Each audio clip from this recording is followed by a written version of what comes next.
संस्कार। कैसी माँ हो आप भाभी, अपने बच्चों पर बिल्कुल भी ध्यान नहीं देती। यही सब सिखा रही हो। उसे खुद से फुर्सत मिले तो इस पर ध्यान देना।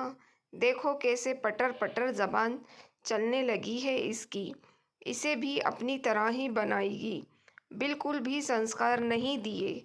खुद की माँ की तरह मेरी माँ ने संस्कार नहीं दिए।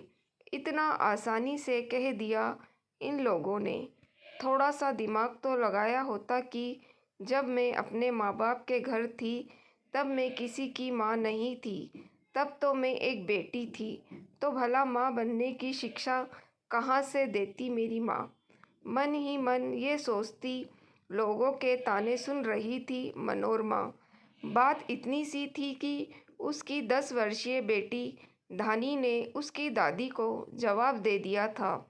दरअसल धानी बाहरा के कमरे में बैठकर पढ़ रही थी। वहीं उसकी दादी और चाचा कमरे में बैठे टीवी देख रहे थे। उसी समय दादी को पानी पीने की इच्छा हुई, जो उनके कमरे में ही टेबल पर रखा हुआ था, जिसे वे खुद उठाकर ले सकती या फिर उनके बेटे उठाकर दे सकते थे। लेकिन उसके लिए भी उन्होंने धानी को आवाज़ लगाई।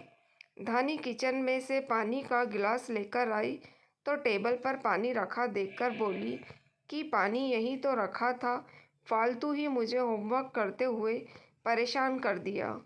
बस इसी बात को दोनों दादी और चाचा ने पकड़ लिया और उसके साथ साथ उसकी माँ को भी सुनाने लगे। इन लोगों के दिमाग लगाना खुद का दिमाग खराब करने के बराबर है। इसलिए मनोरमा ने बेवजह का दिमाग लगाना ठीक नहीं समझा और चुपचाप धानी को लेकर बाहर आ गई। शाम को मनोरमा किचन में काम कर रही थी कि बाहर वाले कमरे से ससुर जी के चिल्लाने की आवाज़ आई, जो देवर जी को डांट रहे थे।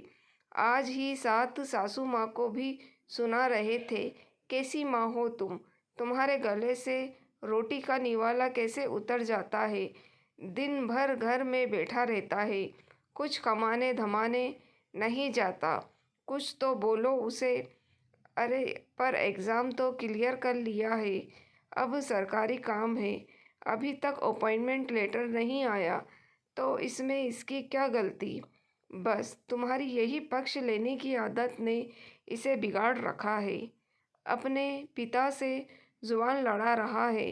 अरे बस इतना ही तो कह रहा है कि आप थोड़ा सब्र रखो, बस यही संस्कार दो अपने पति से जुबान लड़ाने की।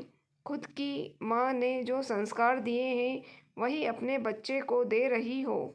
ऐसा कहकर ससुर जी अपने कमरे में चले गए। सासू माँ ने पलट कर देखा तो मनोरमा वहीं खड़ी थी।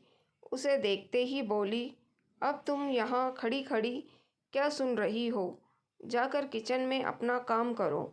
मम्मी जी, मैं तो सिर्फ यह सुन रही थी कि माँ मेरी हो चाहे आपकी, हमेशा माँ ही बुरी होती है। चाहे आप सुनाओ चाहे कोई और, हमेशा माँ को ही बुरा बताया जाता है। ऐसा कहकर मनोरमा चुपचाप किचन में चली गई और सासू माँ चुपचाप उसे देखती रह गई। दोस्तों, अगर आपको कहानी पसंद आई है तो प्लीज़ आप मेरे चैनल वॉइस ऑफ नीलोफर को सब्सक्राइब ज़रूर कीजिएगा और मेरी वीडियो को लाइक और शेयर भी ज़रूर कीजिएगा। Thank you for watching.